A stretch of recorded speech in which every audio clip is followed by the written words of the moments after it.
हम बात कर रहे हैं, खान साहब ने आज पैगाम जेल से भिजवाया है कि जो रूपोश हैं रूपोश ही रहें, बाहर आएंगे गिरफ्तार हो जाएंगे। लेकिन दूसरी तरफ खान साहब की रिहाई के लिए और अपोजिशन के तौर पर तहरीक भी चलाई जा रही है, जल्द से जुलूस भी हो रहे हैं। ऐसे में इन तहरीकों के ऊपर क्या असर पड़ेगा जो खान साहब ने पैगाम दिया है? शहजाद अलीना, एक तो शबीर डार साहब जो जीओ के नुमाइंदे हैं और अडियाला जेल में मौजूद होते हैं, इमरान खान से गुफ्तगू भी करते हैं, सवाल भी करते हैं। उनसे मेरी अभी कुछ देर पहले बात हुई तो उन्होंने तो सिंपली डिनाई किया है कि पहले ऐसी कोई बात हुई नहीं थी। अच्छा। ये बयान इमरान खान से मंसूब जरूर किया गया था, लेकिन क्योंकि कोई हियरिंग थी नहीं तो कोर्ट रिपोर्टर्स नहीं थे, तो लिहाजा ये बात सहाफियों के जरिए तो बात बाहर नहीं आई है।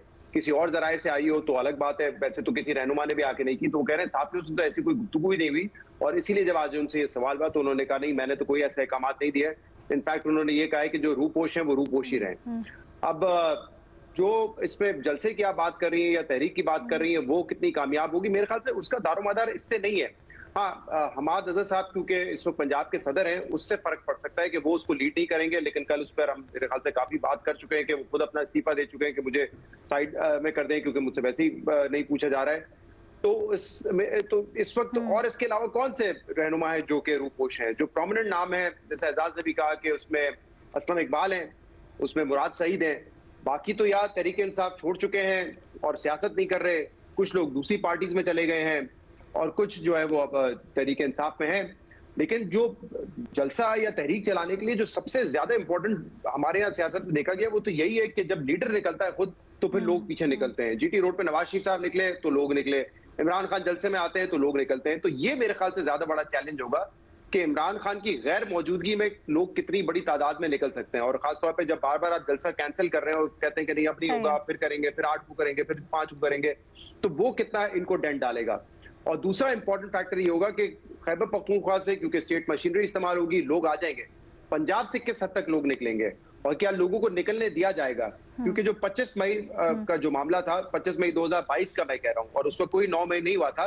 लेकिन जब पीटीआई ने ऐलान किया था कि हम इस्लामाबाद जाएंगे, तो आपने देखा था कि पंजाब में ही इतनी रुकावटें खड़ी कर दी थी, लोगों की गाड़ी तोड़े गए, लोगों के घर पे छापे मारे गए, लोगों को नहीं निकलने दिया।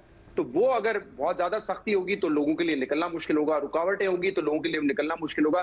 पीटीआई इन हालात से कैसे डील करेगी, मेरे ख्याल से इस पर डिपेंड करता है कि उनकी तहरीक कितनी कामयाब होती है या नाकाम होती है।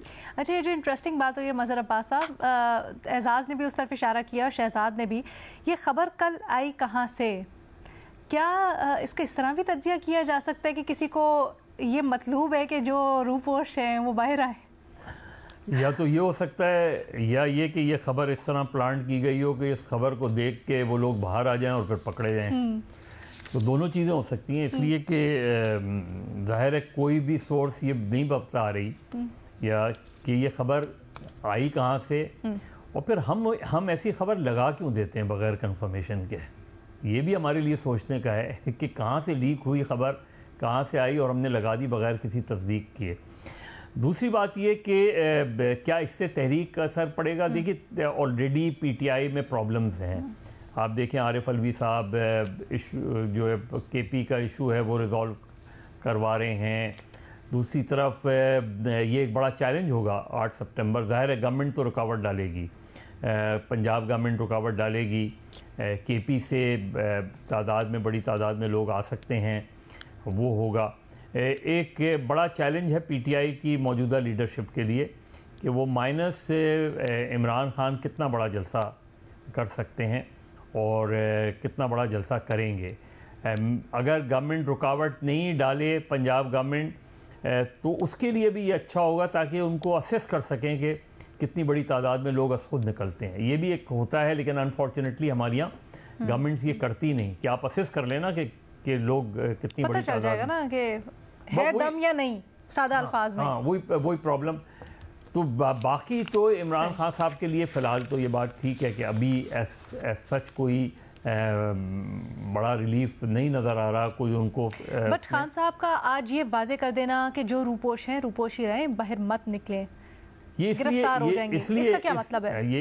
इसका मतलब ये कि अभी ये लॉन्ग स्ट्रगल है, ठीक है, अभी ये लंबी स्ट्रगल है। और इसके लिए ज़ाहिर है मुराद सईद साहब पे भी 9 मई का केस है, और जो है वो कुछ और लीडर्स भी हैं, और ऐन मुमकिन है चीज़ें ज़्यादा आगे बढ़ें। अभी पता नहीं 8 सितंबर को क्या होता है, उसके बाद ऐसा ना हो कि मज़ीद लीडरों को रूपोश हो जाना पड़े।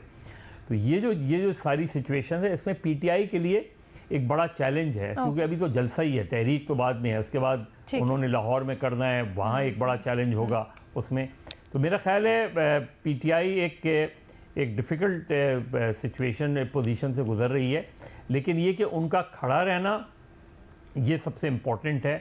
और अगर वो जो है वो 40-50 हज़ार लोग लेकर आ जाते हैं तो ये बहुत बड़ी प्रेजेंस होगी अंडर द सर्कमस्टांसेस।